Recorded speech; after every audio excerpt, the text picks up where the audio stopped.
So today we're going to talk about service. And service is more of a mentality than anything. It's that feeling of wanting to do everything you can to make the game as easy as possible for your teammates. Without, very importantly, without compromising your own game plan and gameplay. So what we're going to be looking at today is we're going to be looking at how I approach League with this service mentality where I'm trying to do the the job of an AD carry or the job of Lucian, but I don't want to compromise my teammates' plans, and I also don't want to compromise my own plan. So when we watch this game, we're going to be looking at and understanding some of the responsibilities that I have in this game, and we're going to look at if I compromise my own responsibilities and win. So the service mentality really does come with, once you can do your own job, we do that first. And then if we can't do our job, or we've already done our job and there's not much else to do, then we're actively, proactively thinking about ways that we can contribute to our team. And it can be things like pings or things like playing safe at certain timers and whatnot. But it's very important that we achieve our own goals first, so that way we can be as of much use as possible for our team. So in this game, when we're looking and utilizing our loading screen with this mentality, we're trying to figure out one, how we can play out our matchup, and two, what is the junglers, like what are the jungle archetypes telling us? And our matchup bot lane is pretty slow. Usually when people play defensive champions like Sona and Ezreal, they go barrier heal, they tend to play pretty defensive. And it's really, really, really hard to actually kill players that don't want to die in lane. If Ezreal and Sona want to play at their tower all game, then they get to play at the tower all game, and we can't punish them in terms of 2v2. So what we do is we don't think about our bot lane matchup, and we think about the jungle matchup. And we try and figure out how we can create scenarios where our jungler can achieve his win condition, and we can deny the Gwen's win condition when possible. So what makes this very easy to understand first is when we think about what jungle archetypes are. So some very basic ideas is that there are farming junglers, ganking junglers, there are skirmishers, I call them skirmishers slash invaders, and then there are tank junglers. So every archetype of jungle have their own game plan and ideas, and they interact with each other in different ways. So when we are approaching our lane, and we first have to make sure we can play our 2v2 matchup, because that's the most important, or even our 1v1 matchup, right? But then we'll run into certain matchups where it's hard for us to do what our champion wants to do, whether it be a counter pick, or we're getting neutralized, or the enemy champion is a bit stronger than ours, so our job becomes a bit different. But once we understand our matchups, we need to see how the junglers interact with the game. And in this case, we have a ganking jungler versus a farming jungler. So now what we're trying to do is we're trying to figure out how we can pressure our 2v2 lane, so that way we can get some semblance of a lead if possible. But we're also thinking about how we can create scenarios for our jungler to be able to gank our lane and potentially create opportunities for him to invade the Gwen. A lot of junglers have a primary archetype and a secondary, and some have more, but mostly they specialize in one and are pretty decent at another. So let's get into game here. And if you just look at the time frames, you can see that there's no kills or assists or deaths that happen for the first 13 minutes of this game. And we're going to see about like what that looks like, and how even though not a lot of action was happening, we were actually winning the entire time. So, and this is even against like a very hard scaling team. Like these are champions that if they get items and levels, they become very strong. So when we are watching this lane, we first want to look at the map, because the map will tell us what the story is going to be like for the next couple minutes.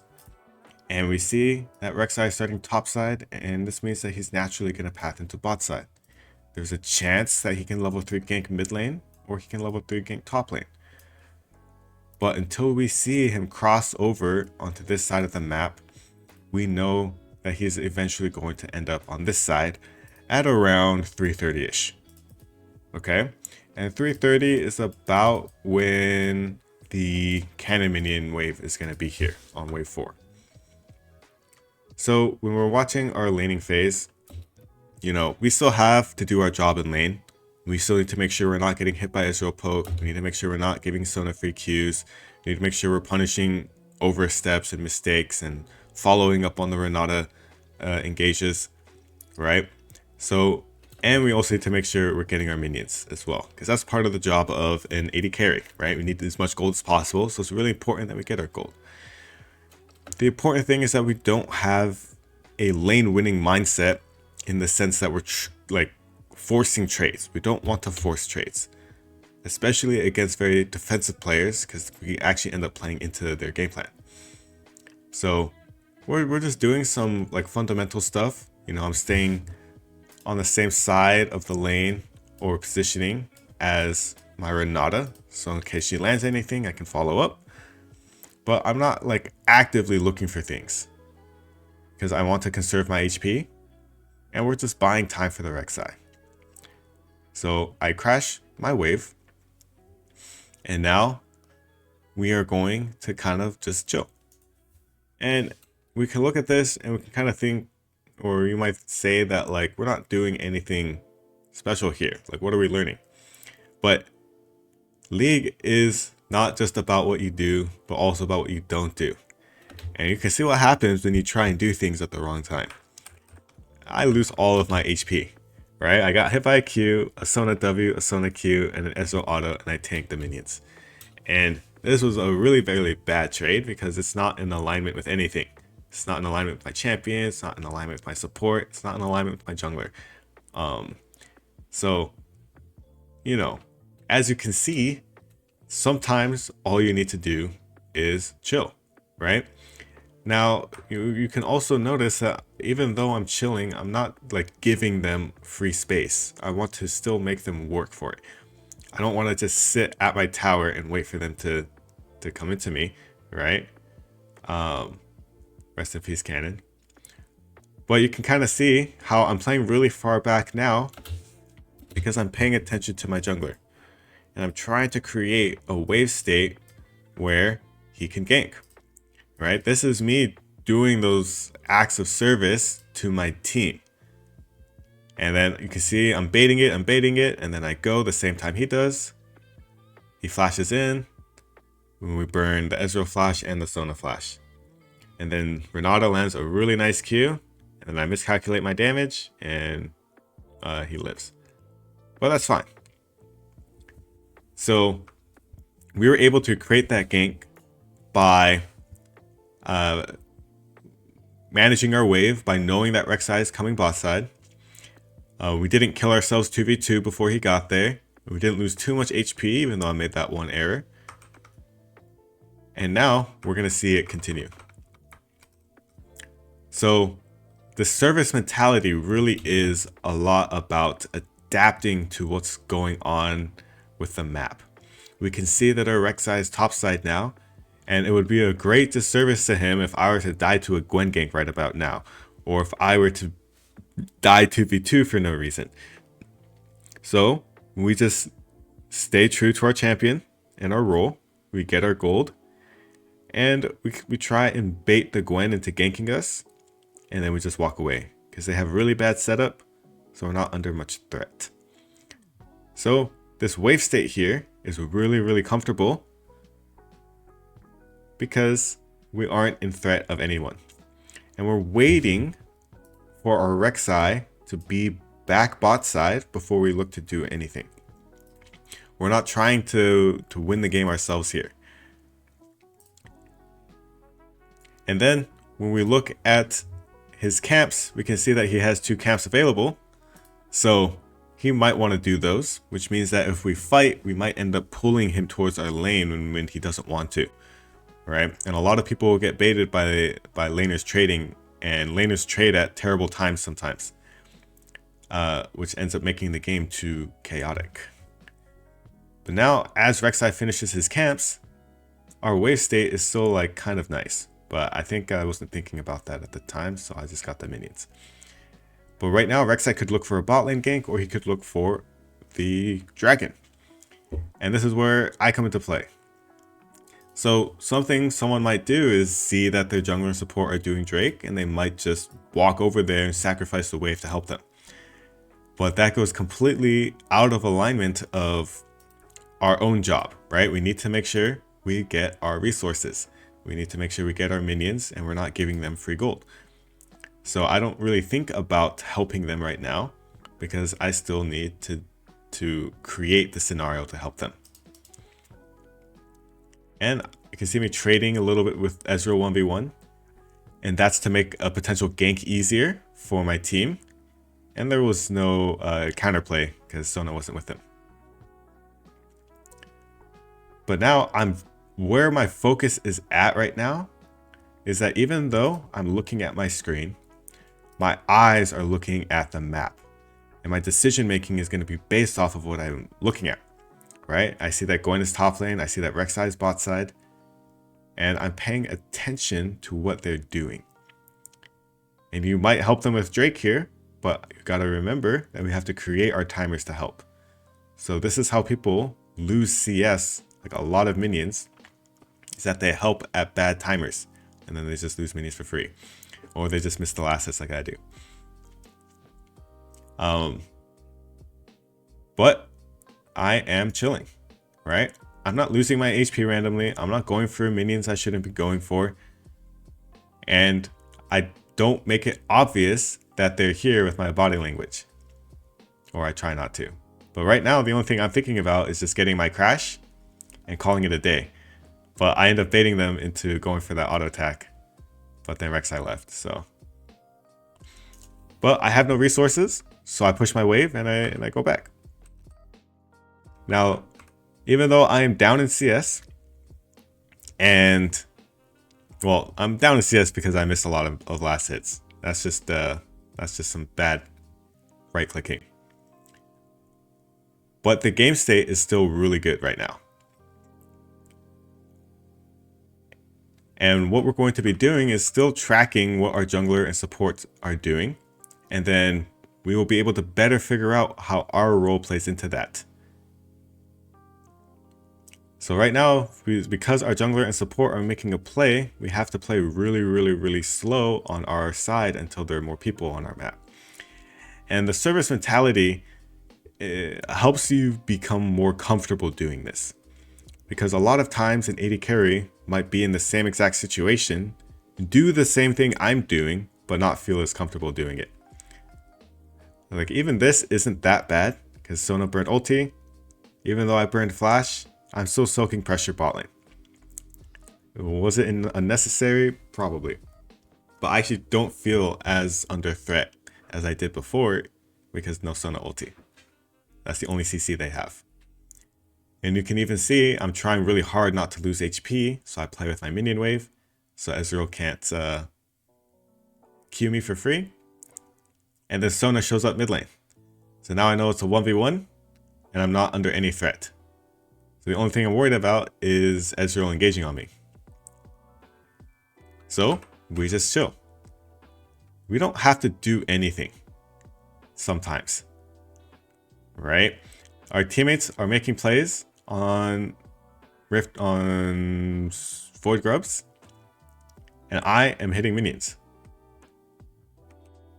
And it might feel very uncomfortable, like when this happens and your teammates die, it might feel like you're losing the game. But whether or not you are or aren't doesn't change the fact that you still have responsibilities for this game. And our job is to fulfill those responsibilities and do what we're supposed to do. And adapt to what's going on in the game. So, because we stayed true to ourselves, we got our first item. We were able to kill the Ezreal here. And opportunities like these wouldn't be possible if we were like randomly dying, giving them free gold, or losing HP, or basing at bad timers. And because of that, we're able to help with the fight. We're not losing any minions going for this play. So these are the moments where you want to help your team. And then we immediately go back into farming our wave, and then we reset. As we're resetting, we're paying attention. We're maximizing our downtime by paying attention to where our teammates are and what they're doing, and where the waves are, and what their game plan might be, right? Rek'Sai could go for Gromp or Blue here, but he chooses to go for the Ezreal. So now I need to try and bait the Ezreal in. And Rek'Sai kind of just, yeah. Ezreal kind of gives up there. So now, as I'm pushing this wave, I'm actively thinking about what I'm going to do next. And what my teammates are playing for, right? So this is, again, maximizing that downtime.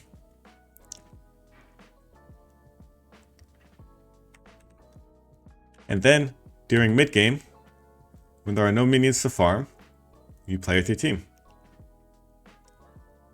And then, we immediately catch a wave after the fight is over. Because we have minions to kill.